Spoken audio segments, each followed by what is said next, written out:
Fala galera, tudo bem? Sejam todos bem-vindos ao Papo de Urocast, o podcast oficial do Papo de Uro. Nosso podcast tem a finalidade de levar o conteúdo além da urologia e apresentar para vocês a pessoa por trás do especialista. Hoje a gente está com um convidado de peso, a gente está muito honrado em receber ele aqui. A gente está com o Dr. Fernando Corques. O Dr. Fernando Corques é formado pela Faculdade de Medicina da Santa Casa de Misericórdia de São Paulo. Fez cirurgia geral no Hospital das Clínicas da Universidade de São Paulo, fez urologia na Santa Casa de Misericórdia de São Paulo. Além disso, o Dr. Fernando Corques fez fellowship em urologia minimamente invasiva e também cirurgia robótica na Harvard Medical School. Também fez doutorado e pós-doutorado na Faculdade de Medicina do ABC, onde atualmente é coordenador do serviço de urologia e também onde fundou o Instituto Cabem Mais Vidas. E é um prazer enorme ter o senhor aqui, doutor Fernando. Muito obrigado por aceitar esse convite.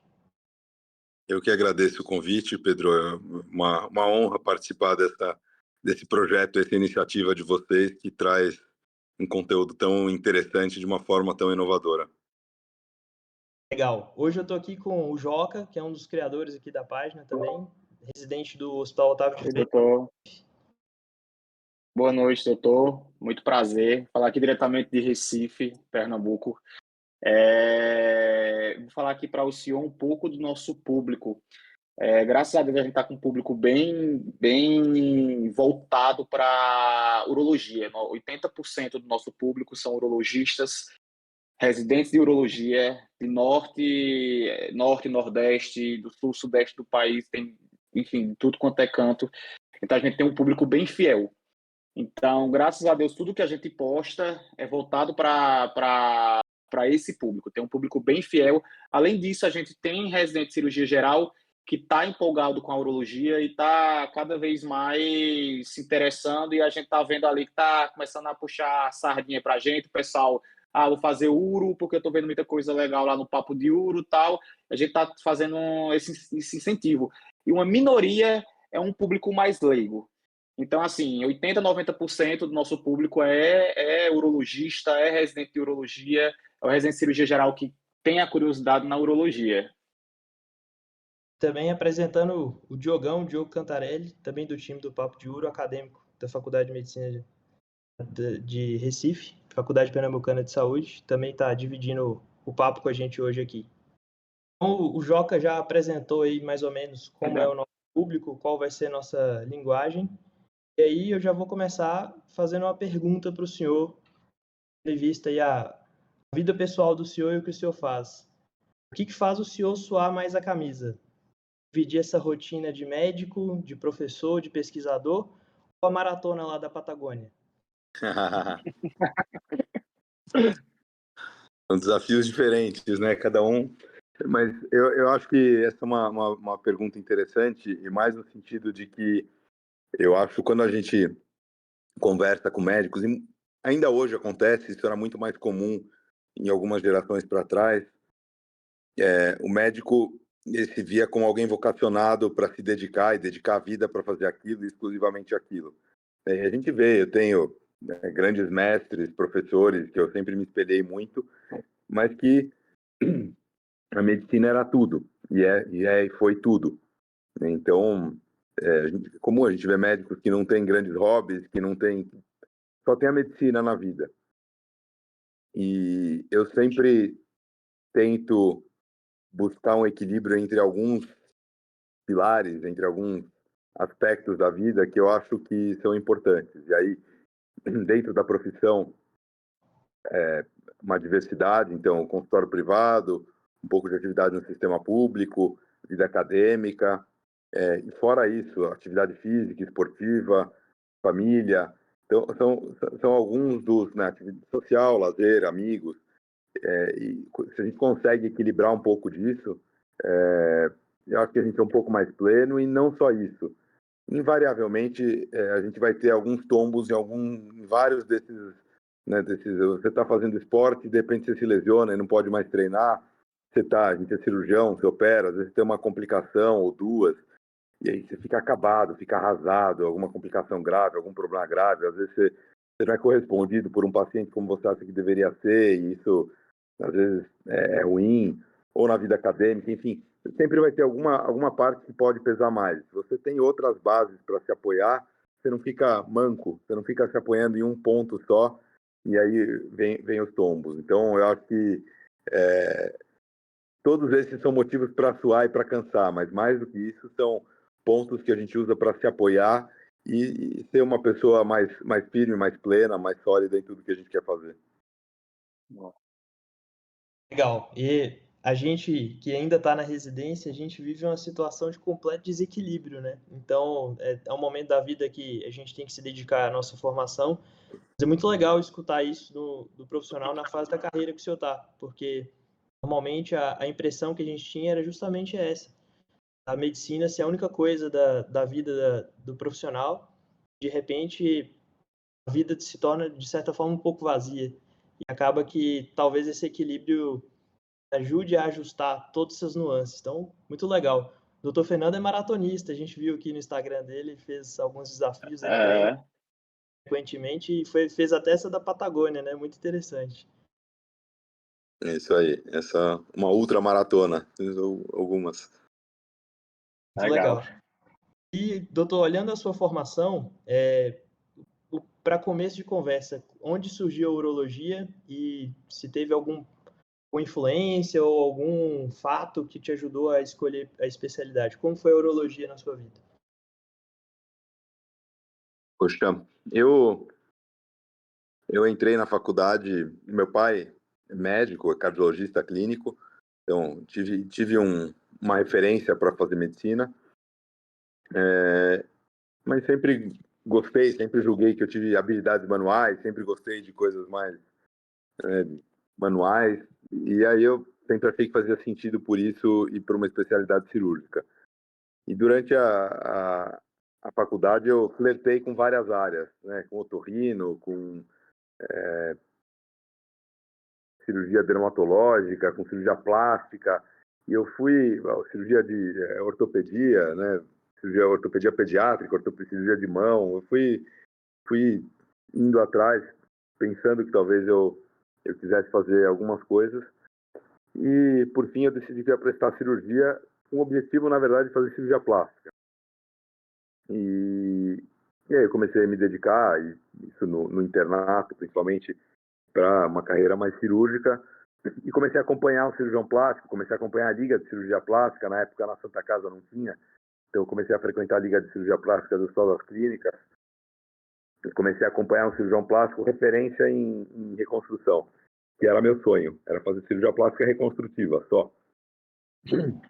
E quando eu vi que um cirurgião plástico referência, super acadêmico no que ele fazia, o dia a dia dele era cirurgia plástica e estética, eu falei, não, tô fora, isso não é para mim, eu vou morrer de fome, eu acho que ninguém precisa ser operado dessas pessoas que ele opera, então não é para mim. Aí eu comecei a pensar em outras especialidades, falei, que especialidade tem? Cirurgia pediátrica, eu gostava, mas não tinha as questões de mercado, tinha outras questões que não me preenchiam, cirurgia torácica, cirurgia de cabeça e pescoço, cirurgia cardíaca, neurocirurgia, enfim, cada uma tinha suas peculiaridades, mas na urologia eu encontrei uma especialidade que tinha os desafios cirúrgicos e geralmente o cirurgião gosta de desafios. Além disso, tinha um aspecto de contato com o paciente que é interessante, que outras especialidades cirúrgicas não têm tanto. O urologista tem normalmente um bom contato com o paciente, e isso, para mim, é uma coisa que eu sempre gostei. E uma parte clínica também, uma diversidade, uma amplitude de possibilidades, então meio que foi por aí. E na época que eu estava prestando, a gente tinha duas grandes referências de urologistas em São Paulo, que eram o professor Miguel Cirugi, foi uma grande referência para mim, eu no internato tive a oportunidade de acompanhá-lo e ir no consultório, ele estava na época na Escola Paulista de Medicina, e acompanhá-lo e ver um pouco do dia a dia dele, as cirurgias, e isso me fez ter mais certeza de que é o que eu queria. E tinha o Eric Wrocławski, que também era uma grande referência aqui em São Paulo, os dois, cada um nos hospitais que mais frequentavam, né, o Dr. Miguel no Ciro na época, e o Eric lá no Einstein. mas eram duas grandes referências que eu tinha e assim que me motivou muito. Acho que é bom quando a gente vai prestar, escolher uma carreira, a gente olhar alguém e falar, poxa, Com certeza. É esse é um caminho isso. que eu seria feliz seguindo. E essas foram duas das grandes referências que eu tive. Boa. É sempre muito bom quando a gente tem a sorte de ter mentores no caminho, né? Isso faz toda a diferença porque, de certa forma, ajuda a moldar o que, de fato, na sua cabeça é algo ideal para o que é real. Então, a gente ter mentores em que a gente possa seguir, eu acho que faz toda a diferença. Eu acredito que hoje o senhor é mentor para vários dos que te seguem por onde o senhor passa. E ainda falando sobre isso, sobre formação, eu tenho no currículo grandes instituições de referência e renome. Eu queria fazer uma pergunta em especial ao tempo que o senhor teve nos Estados Unidos, na Harvard. Eu quero te perguntar o seguinte: o que o senhor aprendeu lá que não é de urologia? Bom, primeiro aprendi que a gente é muito melhor do que geralmente a gente acha. Boa. Porque quando eu fui para lá, eu fui lá para Boston, né? Uma cidade, imagina, Harvard, MIT, né? Cidade super referência em diversas áreas do conhecimento.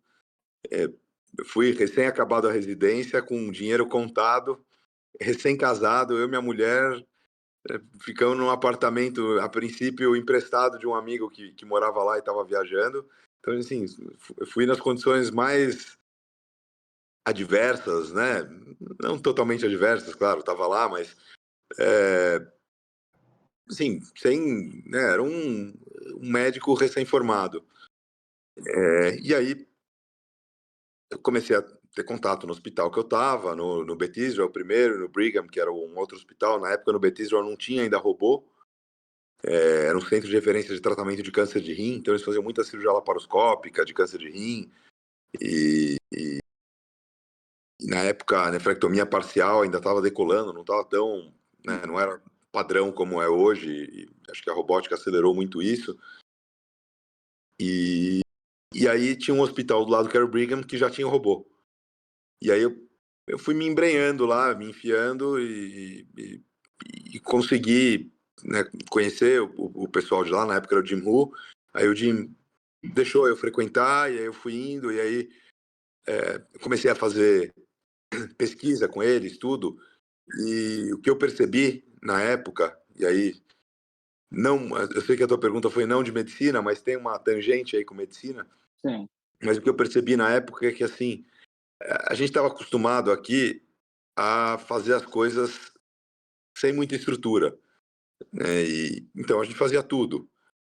O que eu tinha feito de pesquisa, de parte de estudo científico, de publicação, era assim: você tem ideia, você vai lá atrás, você levanta dado, você tabula dado, aprende a fazer estatística, aprende a redigir, toma paulada por ter redigido mal, aí vai lá aprender a redigir melhor.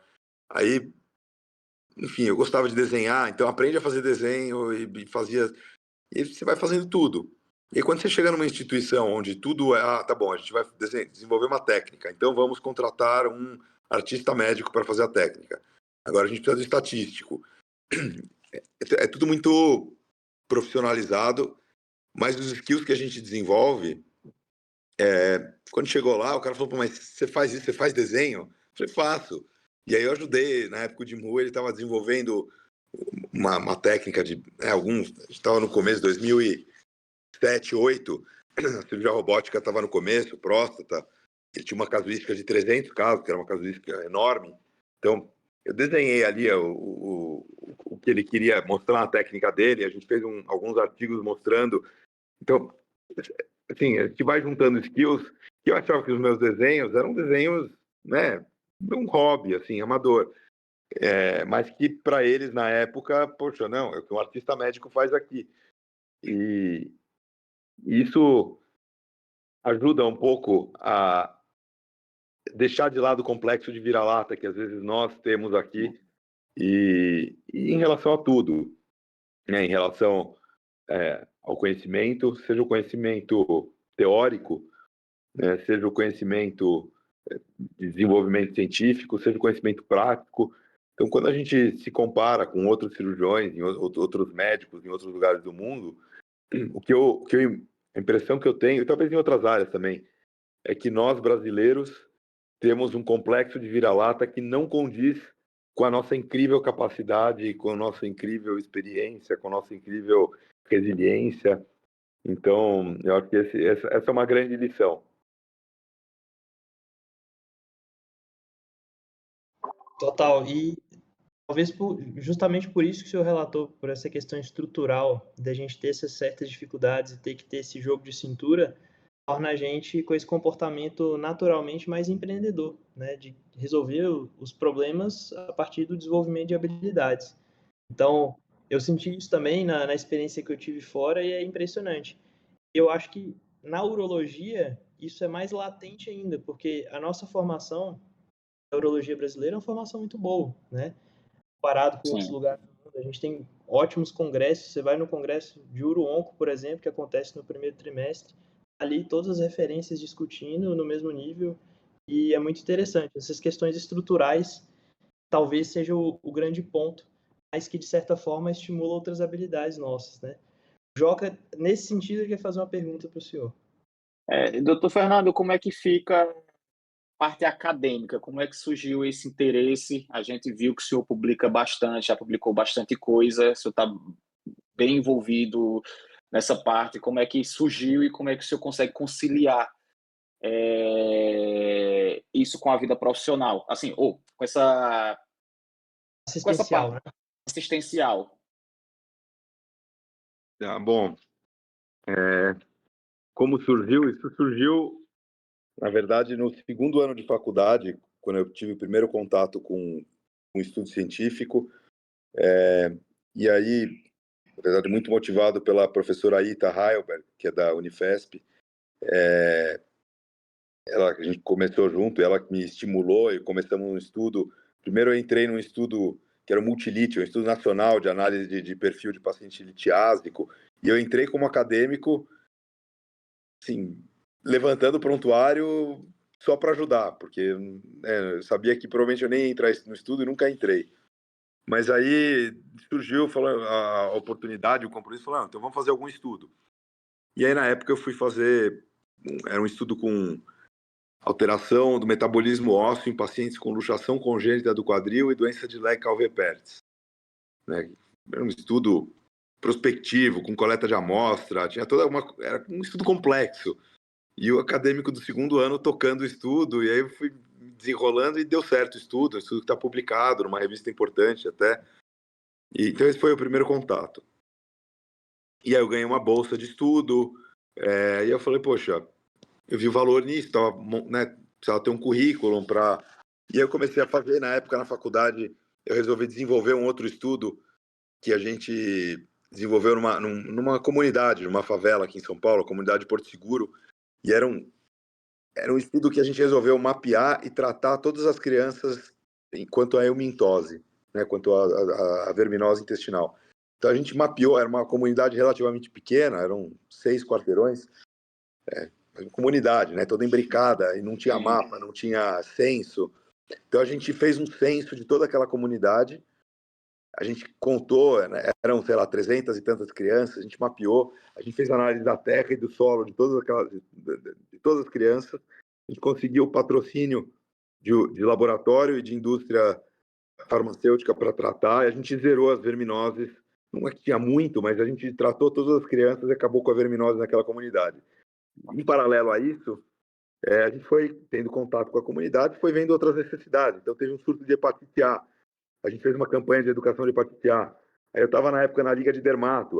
Campanha meio laranja, vamos fazer campanha de câncer de pele. Foram 20 dermatologistas da Santa Casa analisar, detectaram caso de melanoma lá, levaram para a Santa Casa para tratar. Então virou uma coisa meio social, meio acadêmica. Aí eu falei, poxa, que legal, né? Uma coisa que eu, como acadêmico, comecei e deu super certo.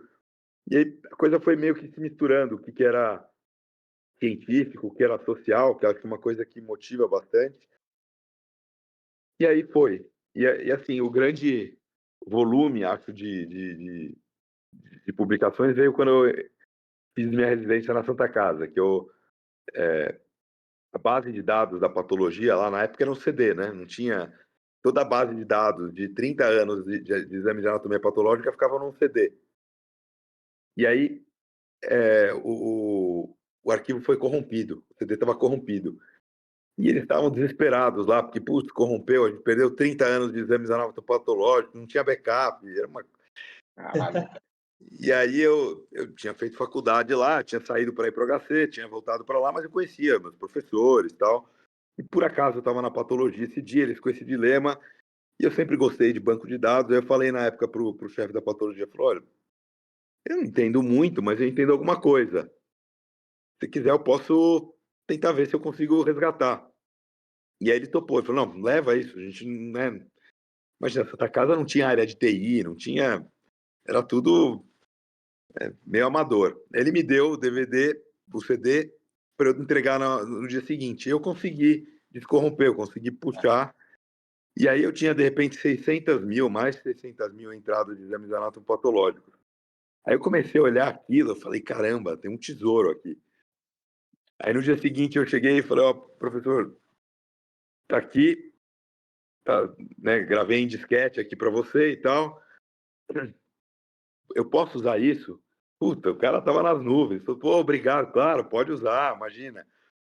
E aí a gente comecei uma linha de... Eu comecei a criar filtros.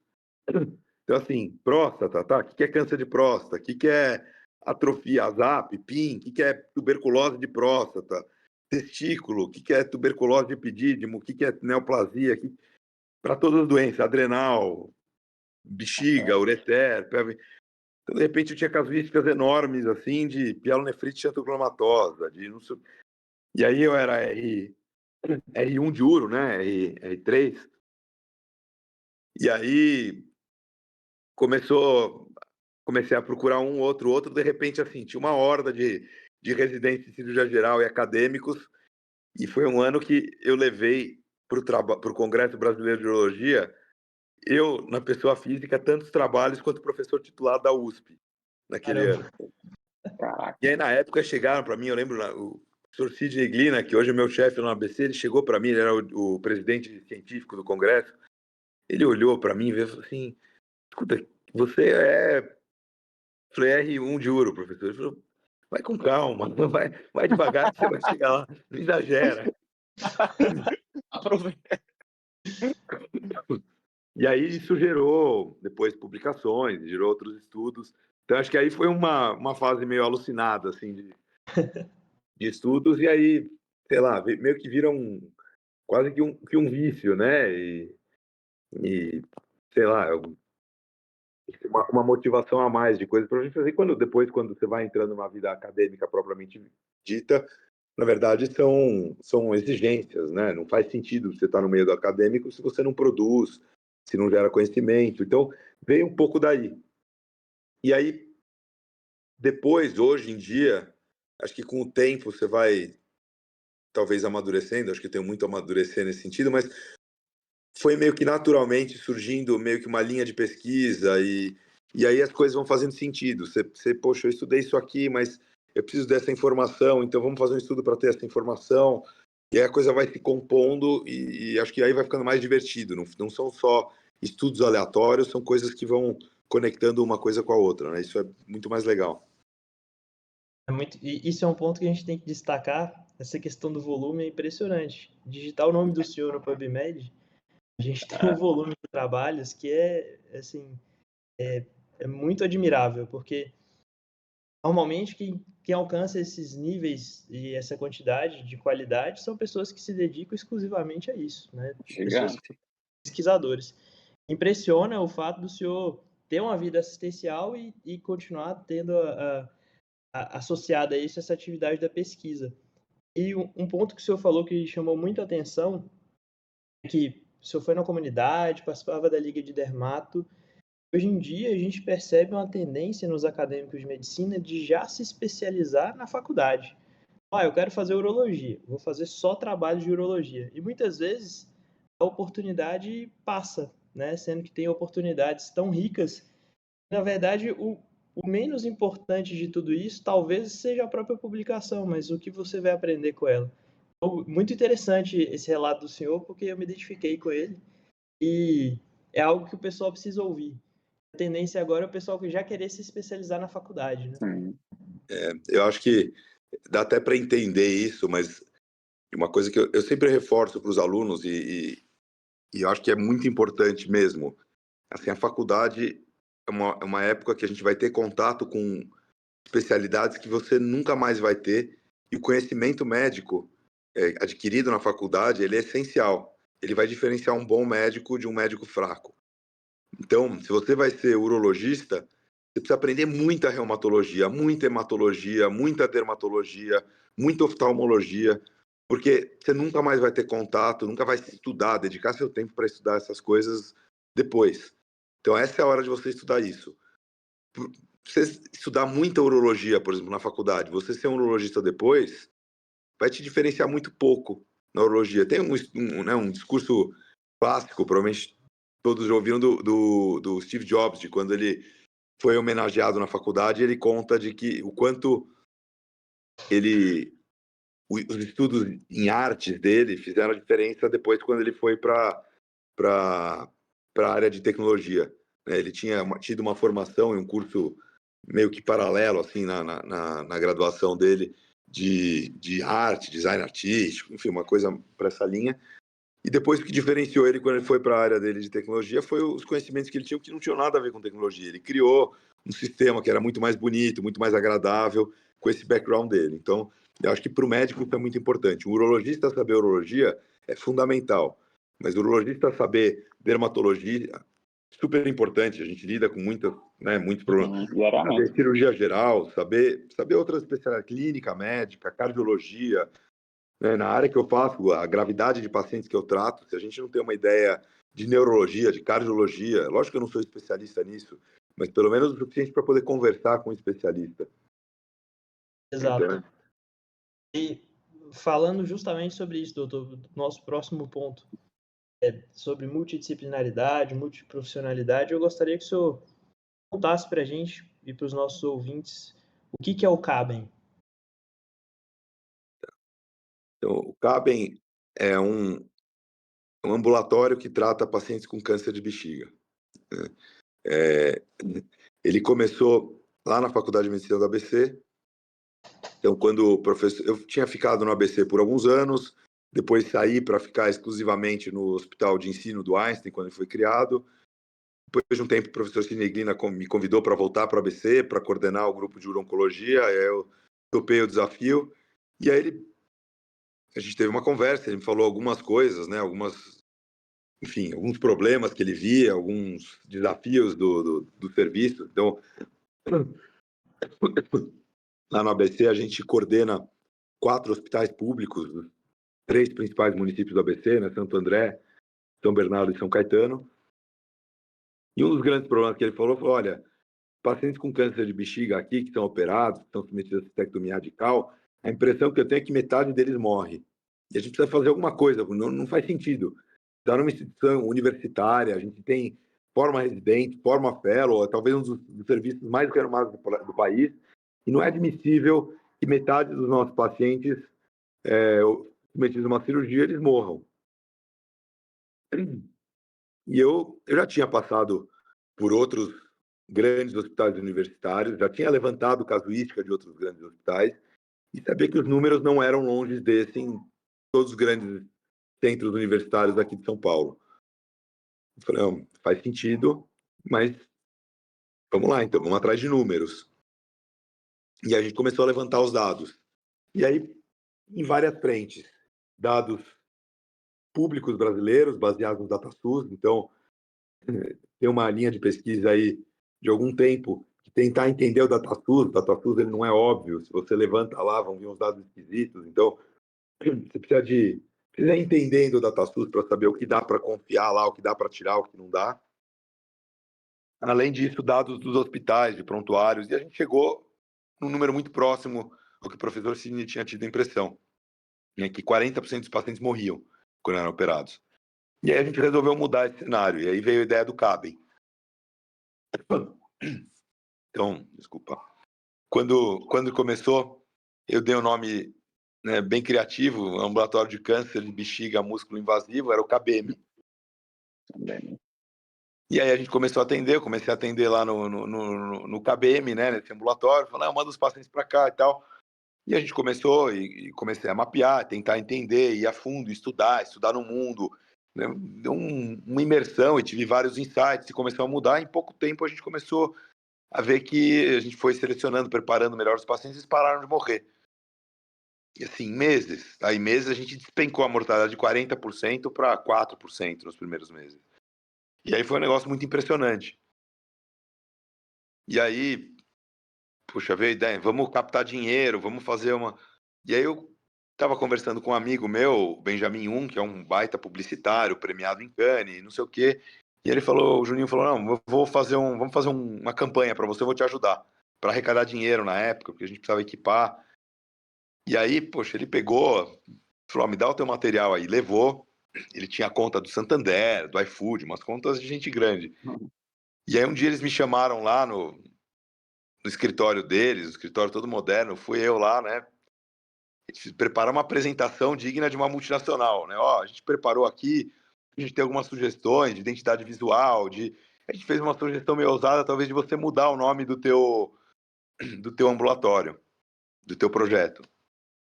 Falei, tá bom, tô aberto, imagina, tô aqui nesse lugar, então, puseram o teu tempo, e aí de repente apareceu na apresentação lá o KBM, e aí pumba, caiu o I, cabem. Aí sobe, cabem mais vidas.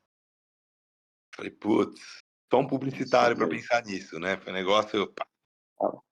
E aí ele criou identidade visual e não sei o quê. A gente fez o vídeo e foi um vídeo. A gente fez uma campanha, vaquinha, não sei o quê. E a gente arrecadou um dinheiro e deu super certo. E aí veio a história do Cabem, né? E aí o negócio foi ganhando projeção. Conforme foi ganhando projeção, os resultados e relevância na própria faculdade, a gente foi atraindo outros talentos, outras pessoas, né, outros profissionais. No começo, para eu ter uma enfermeira estomaterapeuta comigo lá, era um parto. Depois a gente começou a ter, hoje a gente tem as enfermeiras, alunas, residentes, pós-graduandas, e nutricionistas, e tem... As pessoas foram entendendo, é lógico, eu entendo que numa universidade tem muita gente que tem ideias, e a maior parte das ideias ficam pelo caminho. Quando você prova o valor das suas ideias, você consegue agregar pessoas, e aí a coisa foi crescendo, e as pessoas que no começo, os médicos que no começo falam, tá bom, eu faço cistectomia aqui no meu ambulatório, por que eu vou encaminhar para você aí? Você está querendo dizer que você é melhor do que eu? Então no começo tinha uma sensação meio de, sabe, meio desconfortável. E o que a gente foi mostrando é que assim, não era sobre o cirurgião, era sobre a estrutura, é sobre ter tempo para olhar para aqueles pacientes de um jeito diferente, sobre parametrizar. São pacientes que, assim, você deu um ponto errado numa cirurgia, ou mal dado, o paciente morre. Você demorou para fazer uma intervenção, o paciente morre. Você deixou uma prescrição de um remédio errado, o paciente morre. São pacientes que às vezes não têm duas, três chances. Eles são muito frágeis. Ele está indo por um caminho, ele pegou o desvio errado, às vezes é um caminho sem volta. Então a gente foi mostrando que era mais sobre a estrutura do que sobre o cirurgião, e com isso a gente foi desarmando os egos dos nossos colegas cirurgiões e foi crescendo como estrutura e, enfim, foi ganhando relevância na região e para os próprios gestores públicos, para os secretários de saúde, na faculdade. E depois a gente foi percebendo que outras instituições tinham problemas parecidos, o que para a gente parecia uma solução pequena e local. A gente foi mostrando e outros centros começaram a replicar algumas das coisas que a gente fazia e de repente começaram a ter resultados tão incríveis quanto os nossos. E hoje vários centros do país replicam o modelo que a gente replica e começaram a adotar princípios que a gente fazia. E às vezes são coisas que a gente percebeu que a gente copiava o modelo americano, europeu, e que não faz muito sentido para a nossa população. Quando a gente começou a questionar e mudar, ajustar isso, tem uma diferença brutal no desfecho dos pacientes. Então, são vários, né? Às vezes, sei lá, um secretário de saúde, um político, um deputado, quando conversa, fala, mas o que é? A única coisa que você mudou? Explica em uma palavra. Não tem, são vários pequenos ajustes. Basicamente, são processos para conhecer melhor. Né? Se for resumir em uma palavra, é isso, são processos. Mas é entender melhor, ajustar todo o tratamento e refinar. Enfim, no fundo, a gente mostrou que dá para fazer um tratamento melhor sem gastar mais dinheiro, economizando dinheiro, e isso é replicável em outros centros. Então, resumidamente, é isso que é o CABEM. Legal. O pessoal deve ter ficado curioso, que em meses o senhor disse que reduziu bastante a mortalidade. Claro que não é simples falar isso de forma rápida, mas de uma forma geral, o que um hospital no interior, num país com dimensões continentais, tem que enfrentar essa doença, que, na minha opinião, é a doença mais desafiadora da urologia, por conta da complexidade do paciente e do pós-operatório. O que um hospital desse, que esteja no interior do país e que precisa fazer essas cirurgias, o que de repente, em pouco tempo, ele já consegue mudar para melhorar os resultados?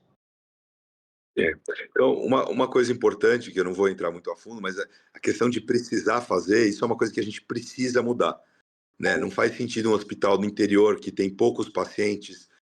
Essa é uma cirurgia para quem faz muito. E esse não é um comentário de reserva de mercado. É um comentário que, assim, os dados são alarmantes, assim, de diferença, né? No estado de São Paulo, a gente levantou e publicou isso. Quem faz pouco tem mortalidade de 100%. Quem faz muito no SUS tem mortalidade de 10%. Então, assim, é de 10 para 100. Quem quer ir para um serviço ser operado sabendo que tem chance de 100% de estar morto daqui a 3 meses?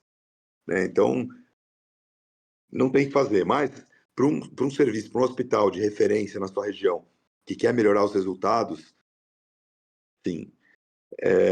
O ideal é que ele saiba o que ele está fazendo. Então, entender os resultados é importante. Poucos centros do Brasil olham para os resultados que tem. E se você sai fazendo, geralmente é o que a gente aprende a falar. Poxa, o paciente morreu porque ele era grave. Mas não é bem assim. Né? Não é para morrer. Morrer, hoje em dia, um paciente ir para uma cirurgia e morrer, isso é aceitável numa urgência, numa emergência. Uma cirurgia letiva não é para morrer. Talvez a gente deveria ter escolhido outro tratamento, outra forma de tratar. Lógico que tem fatalidades, mas isso é para ser exceção e não a regra. Basicamente, acho que assim, tem que ter gente dedicada. De novo, tudo que eu estou falando são desafios, né? Talvez a gente está falando de um centro que vão ter 1 ou 2 profissionais que fazem tudo. Mas tem que ter gente dedicada, que se dedica a ver, olhar esse paciente, estudar. O que a gente fez, que melhorou muito, foi usar questionários específicos. Então, quando você olha um paciente, você olha, o cara está conversando com você, contando a vida dele, fala, poxa, que pessoa incrível, esse paciente é fit, ele é inteirão. Aí você aplica em questionário, você vê que a chance dele estar vivo daqui a 10 minutos é de 1%, que ele é uma bomba relógio. Você aplica um questionário nutricional, você vê que ele é um nutrido grave. Então, quando você começa a aplicar questionário, você tira a subjetividade. Você olha com esses questionários que geralmente são validados, então, né, criados com esse propósito, e usar questionário também é um aprendizado. Não é que você vai pegar o questionário, aplicar e sabe. Você precisa aprender, porque tem, às vezes, né, algumas coisas que você não está habituado, você vai aplicar de forma errada o questionário. Mas isso ajuda a entender o paciente. E aí, saber quais são as possibilidades. Um dos grandes insights que mudou o que a gente fazia lá no ABC foi começar a estudar as entrelinhas da literatura médica. Então, o que eu aprendi como residente no HC, na Santa Casa, um paciente com câncer de bexiga, músculo invasivo, sem metástase, tem que tirar a bexiga dele. É isso que eu aprendi e isso que eu sempre fiz na residência, né? E quando você tira a bexiga dele, você faz uma derivação urinária, faz um Bricker, uma anel-bexiga. E aí, quando você começa a estudar as entrelinhas da literatura, porque isso não está em grandes estudos que são amplamente divulgados, você vai ver que, assim, Cleveland Clinic vai mostrar que 100% dos casos eles operam, 50% eles fazem neobexiga, 10% fazem Bricker, e todo mundo sai feliz e saltitante. Mas você vai para estudos mais indiretos, você vê que não são esses números. Por exemplo, um octogenário nos Estados Unidos com câncer de bexiga, um T2, a chance dele ser submetido a uma cistectomia radical é de menos de 6%. Quando eu fui entendendo esses números, eu falei, opa, isso é diferente do que a gente faz aqui. Se eu pegar nessas grandes instituições, um octogenário com um T2 de bexiga, eu sempre aprendi que a gente não tem que ter medo. A doença é assim, o doente é assim. Arranca a bexiga e vamos em frente. E é Bricker. Porque o que eu aprendi na minha residência, na minha formação, é que ureterostomia era uma derivação proibida, péssima, catastrófica. E aí, tentando entender isso, eu fui ter um contato fui passar uns dias na Fundação Puig Ver, né, no centro do Juan Palu, que tem uma experiência brutal em câncer de bexiga. E aí lá eu vi lá que eu aprendi a fazer ureterostomia cutânea. Lá eu vi que tinha pacientes que eles operavam, mas faziam ureterostomia cutânea. E aí eu via nas discussões, e eu fui falar, professor Paulo, mas como assim ureterostomia cutânea? Né? Que coisa mais primitiva. Eu falei, não, o paciente não aguenta outra coisa, e assim, dá para curar ele, mas não dá para fazer uma derivação usando o intestino. Poxa, mas ureterostomia não é uma catástrofe, não infecta todo mundo. Não é bem assim. E aí aprendi um pouco com ele, as técnicas que eles usavam, ureterostomia, e a gente começou a usar aqui. E aí veio a ideia da gente criar um score, né, que a gente chamou de Caben Score. Então a gente entendia que pacientes eram paciente fit, que a gente podia buscar a cura e fazer uma derivação intestinal, que é o melhor tipo de derivação que a gente conhece. Qual é o paciente que a gente podia buscar cura, mas ele não ia aguentar uma complicação e provavelmente ia morrer da complicação. E as complicações geralmente vêm das derivações intestinais. E para esse paciente a gente passou a adotar a ureterostomia cutânea. E tinha os pacientes que não aguentavam cirurgia, ele ia morrer durante a cirurgia. E para esses pacientes a gente começou a buscar outras alternativas, nem que fosse um tratamento paliativo. Às vezes é melhor você fazer um tratamento paliativo e esse paciente viver 6 meses, 1 ano com tratamento paliativo, do que fazer praticamente uma eutanásia cirúrgica, né? Então a gente mudou isso. Então, para um centro que deseja tratar esses pacientes, acho que precisa entender um pouquinho isso, né? Entender que esses pacientes eles não são preto ou branco, eles têm tonalidades de cinza e a gente precisa ir pegando o feeling e entendendo isso para ajudar esses pacientes. E que a gente depende de criar uma rede de profissionais, né? Que é a pergunta que vocês me fizeram lá atrás de multidisciplinaridade. São pacientes que têm muita coisa para a gente conversar numa consulta, né? A gente é cirurgião, muitas vezes você vai para a consulta falando, tem câncer, vou ter que tirar a tua bexiga, vai fazer uma derivação e vai explicar isso. Mas assim, o paciente está perdendo peso, ele está desnutrido, o paciente precisa parar de fumar, tem os desafios, o paciente está angustiado, ele está pensando em se matar, porque muitos deles estão.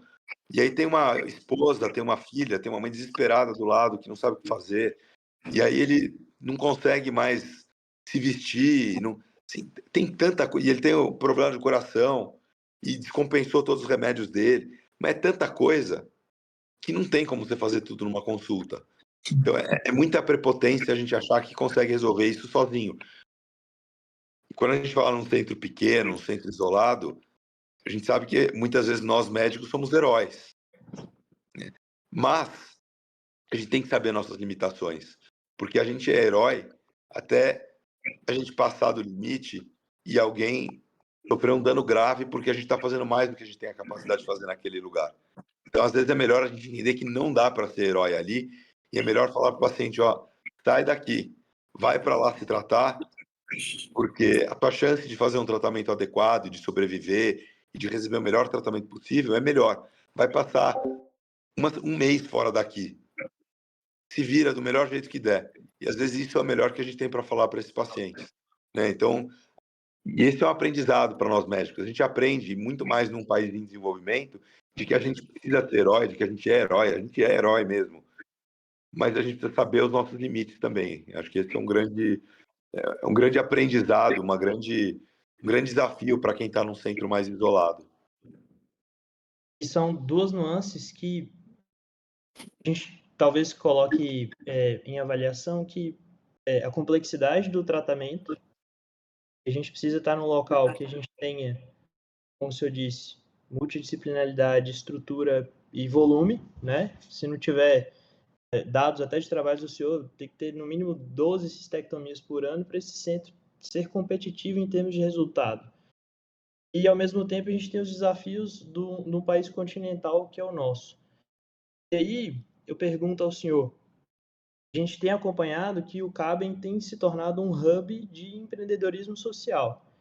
Ali tem saído vários documentos muito interessantes encaminhados para o Ministério da Saúde, e um deles que o senhor propõe é a centralização do cuidado.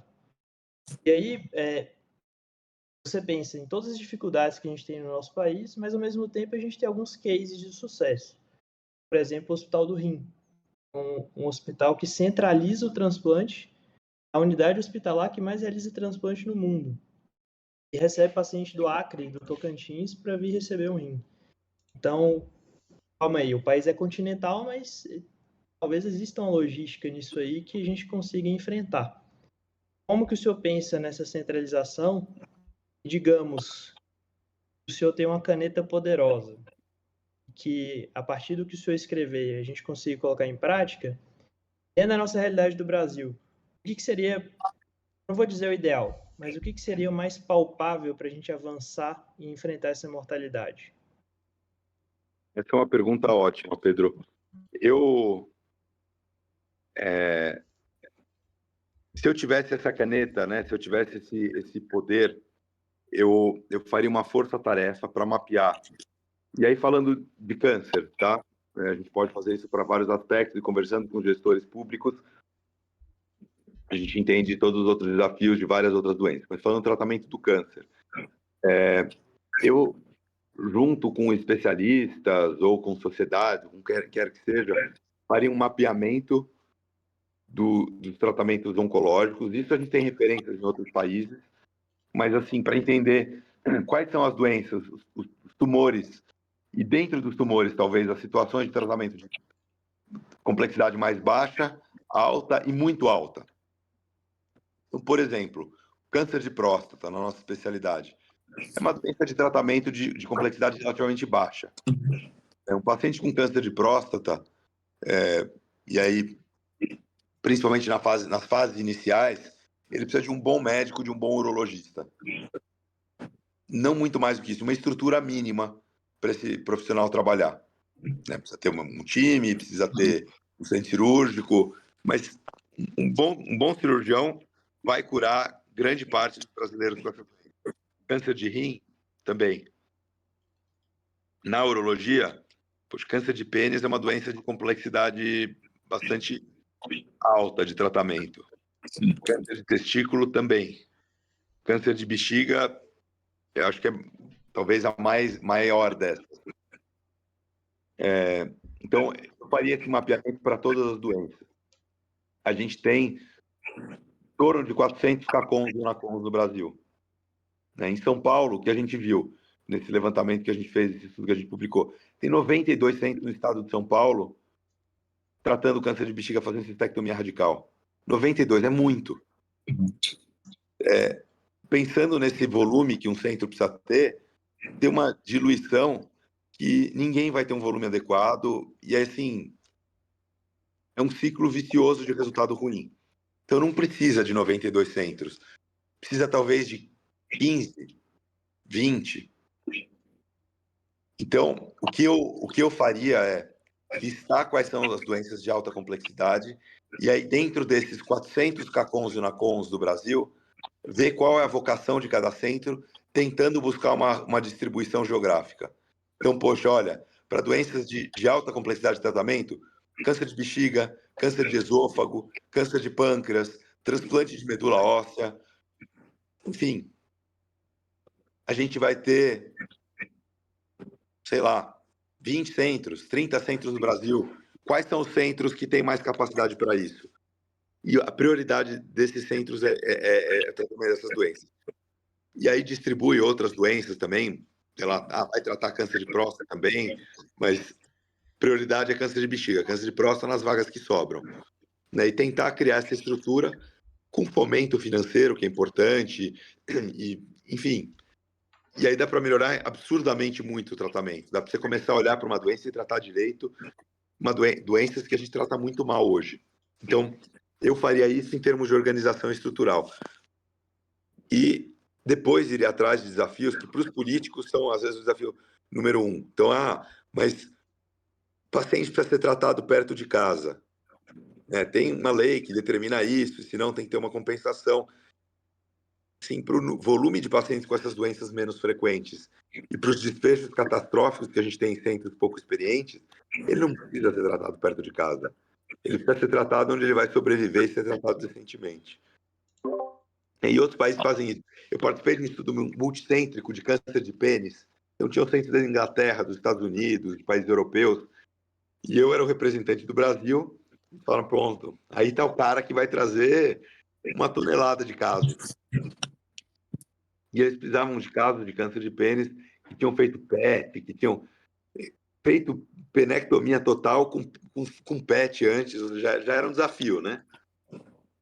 E aí, de repente, eu juntei meia dúzia de casos, achando que eu estava arrasando, e o inglês trouxe 150 casos. Não lembro que país nórdico que era um cara, trouxe também mais dezenas de casos. Eu falei assim, olha a diferença, a gente está num país campeão mundial de câncer de pênis, um país gigantesco, e a gente não tem centro de referência, está tudo espalhado por aí, e esses caras que têm pouquíssimos casos, eles têm 3 centros no país inteiro que tratam essa doença. E aí eles conseguem entender, eles criam os protocolos de tratamento dessas doenças, e eles revolucionam o tratamento dessas doenças, eles estão na fronteira da ciência fazendo a diferença para esses pacientes. Então, a gente precisa parar, né, com essa mentalidade atrasada e entender que a gente pode fazer a diferença não só para a ciência, mas para os nossos pacientes. Então, eu faria isso, eu criaria um modelo de centralização e isso não é difícil, porque hoje a gente tem sistemas de regulação. Em todos os estados do Brasil, a gente tem com maior ou menor eficácia os sistemas de regulação. Então, por exemplo, em São Paulo, o CROSS, a maior parte dos estados tem os CISREGs, mas em São Paulo, o CROSS, ele recebe todos os pacientes com câncer que precisam ser distribuídos. E normalmente ele tem assim, esse hospital me cedeu 4 vagas para câncer de bexiga, esse 2, esse 3. Por que não centralizar? Por que não centralizar e fomentar, e estimular e dar verba adicional, seja por emenda parlamentar, seja por como for, por PRONON, por PROAD, mas criar centros de referência para tratamento de algumas doenças. Isso revolucionaria não só o país, mas colocaria a gente na fronteira do conhecimento científico também. Então, resumidamente, com essa resposta cumprida, eu faria isso. Impressionante. É perceptível a gente ver o engajamento que o senhor está tendo em termos de sair se aventurar nessa esfera da saúde pública, conhecer o funcionamento interno, além dos números, além dos dados, questão de orçamento e tudo mais. Isso eu disse, contou para nós o que é o CABEM, o que tem sido o CABEM. A minha próxima pergunta é, como o senhor enxerga o CABEM nos próximos anos? Acrescentando, a gente tem percebido esse engajamento extraordinário que tem acontecido, inclusive angariando várias instituições do Brasil para se discutir por oncologia, e oncologia de uma forma muito bem representada, digamos assim. Como o senhor enxerga esses próximos passos e vamos supor que a gente tem uma bola de cristal, daqui 5 anos, como o senhor enxerga o CABEM atuando? Então, Pedro, o que eu percebi ao longo do caminho foi que, assim, a gente como técnico, nós somos técnicos do que a gente faz. Se eu estou olhando para o câncer de bexiga, eu estou olhando para uma doença que, em termos de gestão de saúde pública, em termos de política pública, não tem ninguém olhando para ela. A gente vai ter, talvez, para câncer de mama, pouco para câncer de próstata, bem pouco, um pouco para câncer de pulmão. Mas, tirando isso, dificilmente a gente vai ver uma política pública eventualmente motivada por algum legislador que teve alguém na família e ficou tocado, ou por algum membro do executivo que teve uma doença e ficou tocado, mas são coisas pontuais, não existe realmente uma política pública. E quando a gente começa a entender uma doença e ver as deficiências do sistema, a gente tem quase que um dever moral de fazer a diferença. E fazer a diferença não é revolucionar. É assim, colocar uma pitada de contribuição. E se cada um de nós, médicos, que tem contato com o SUS, e que der uma pitadinha de contribuição, a gente vai colocando um tijolinho, e daqui a 100 anos a gente vai ter um castelo. Né? Então, eu acho que é meio que esse conceito. Eu não acho que eu não acho que com o que eu faço eu vou revolucionar a saúde pública, vou ganhar o prêmio Nobel eu não acho que nada disso vai acontecer. Mas você vai melhorando um pouquinho, vai fazendo a diferença no país, em termos de economia de saúde, em termos de melhora de tratamento das pessoas, de otimização de recurso, de melhor acesso. Enfim, você vai dando uma pitadinha e vai melhorando um pouco o vetor, assim, você vai mudando um pouco o vetor para o sentido de melhoria para a sociedade como um todo. Então, é isso que eu acredito, é isso que eu vejo como o futuro do CABEM. A gente vai percebendo, então, hoje, os desafios do diagnóstico precoce, os desafios, né, em não tratamento de forma protocolar, os desafios de poder melhorar os aspectos relacionados ao Ministério da Saúde, dessa doença, poder disseminar para outros centros o que a gente faz. Então, ir fazendo um pouquinho disso para ir colaborando, ao mesmo tempo que a gente vai aprendendo, vai disseminando e distribuindo com os outros esse conhecimento. Show. Doutor Fernando, agora já para a gente ir para a parte final aqui do nosso bate-papo, o que é que o senhor falaria para o Fernando R5, de alguns anos atrás, aquele cara que estava finalizando a residência, que estava com a cabeça, acredito, com a mil, com muita dúvida, com muitos questionamentos, e aí o que é que eu faço, o que é que eu posso fazer de diferente? Então, assim, o senhor trilharia tudo exatamente como o senhor trilhou? O senhor teria alguma coisa de diferente? Eu imagino, assim, porque tipo, o Pedrão está agora no final do R5 e tem as angústias dele ali do final de residência. Eu acho que todo mundo tem esse tipo de angústia. Então, o que é que Fernando lá, R5, falaria, estava pensando, enfim? Difícil essa pergunta, hein, Joca? Eu acho que, assim, né, ouvindo você falando, tem essas angústias de residência, e eu lembro até de uma matéria que eu participei do Bill, né, um jornal da SBU São Paulo, que depois eu até participei do conselho editorial, mas na época eu era residente e tinha uma matéria que eles faziam com residentes. E aí eu punha lá, né, as angústias que eu tinha de trabalho, o que eu ia fazer, como ia ser meu modelo de atendimento, saúde pública, suplementar, privada, enfim. E eu acho que essas angústias fazem parte, né? Eu acho que tem fases da vida que você não sabe o teu potencial, não sabe onde você vai chegar, não sabe, você imagina, você quer, mas, né, a maior parte da vida você ficou se preparando para ela e não, né, vivendo ela. E aí estou falando principalmente em termos profissionais, né? A gente estuda, colégio, cursinho, faculdade, residência, fellow, e aí pronto, agora eu vou começar. Depois de décadas se preparando, você vai começar. Então tá bom, agora eu vou ver qual é o meu potencial. E hoje, a fase que eu tô, acho que assim, você vê onde você chega, eu também sei onde eu não vou chegar, né? Você vê os teus potenciais e os teus não potenciais. Mas eu acho que essas angústias, elas são positivas, porque te fazem buscar mais. E não é à toa que a grande maioria das pessoas que ganham o prêmio Nobel conseguiram desenvolver os estudos que motivaram o prêmio Nobel antes dos 30 anos. Porque é a fase do desconforto, de sair da zona de conforto, de ir atrás, e essas angústias, elas são positivas.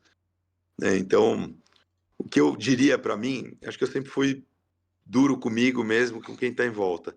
Então, eu talvez seria um pouco menos duro comigo mesmo e principalmente com quem está em volta de mim. Mais leve, né? Doutor Fernando, agora só para a gente finalizar, sempre no finalzinho do nosso podcast, a gente sempre pergunta para o nosso entrevistado quem ele recomendaria para bater um papo com a gente. E quem o senhor recomendaria para ter esse papo bem descontraído aqui com a galera do Papo de Ouro? A gente tem muitos grandes urologistas no Brasil. Eu sou suspeito para falar, mas sou muito fã do meu chefe, do professor Sidney Glina, então esse é um baita urologista, referência na urologia nacional. Então esse é um outro. Se você gosta de boas histórias, professor Nossa. Antônio Pompeu também, muito bom de contar histórias. Seria uma honra muito grande. Eu vi o doutor Sidney Glina agora no CBU, eu ficava olhando assim só de longe, eu não conheci pessoalmente, mas dava vontade de chegar lá enfim, mas um dia a gente chega lá e, se Deus quiser, um dia a gente consegue bate-papo aí com o doutor Sidney. Vai ser uma honra fazer essa ponte, eu não tenho dúvida de que ele toparia com todo prazer falar com vocês. Vai ficar muito feliz. Doutor, primeiro agradecer ao senhor por esse bate-papo. Eu acho que a gente conseguiu trocar muitas informações valiosíssimas.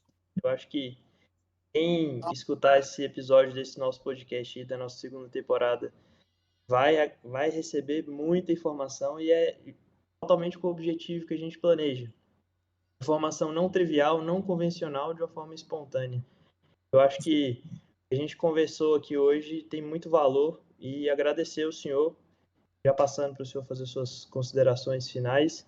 E muito obrigado, seja sempre muito bem-vindo aqui à nossa comunidade e espero que a gente tenha novas parcerias e novos pontos de encontro aí. Muito obrigado. Bom, eu que agradeço a vocês, Pedro, Joca, Diogo. Acho que eu fiquei super bem impressionado com a forma que vocês conduzem o bate-papo aqui. Enfim, as perguntas inteligentes. Acho que, de novo, a gente fala da carreira profissional em relação a aspectos que a gente nem fala todo dia, às vezes nem pensa todo dia. Então, é um projeto muito bacana que vocês têm aqui. E parabéns pela iniciativa. Só por isso, né, falando e voltando para a pergunta das angústias, esse tipo de coisa mostra que, assim, eu não tenho dúvida do futuro brilhante de vocês. Parabéns. Obrigadão, viu, doutor? Foi uma honra muito grande receber o senhor aqui. A gente está muito feliz e vai ficar com as portas sempre abertas aqui para o senhor. Obrigado, um abraço. Obrigado, hein? Um abraço, doutor. Tchau, tchau. Tchau, Boa tchau. noite.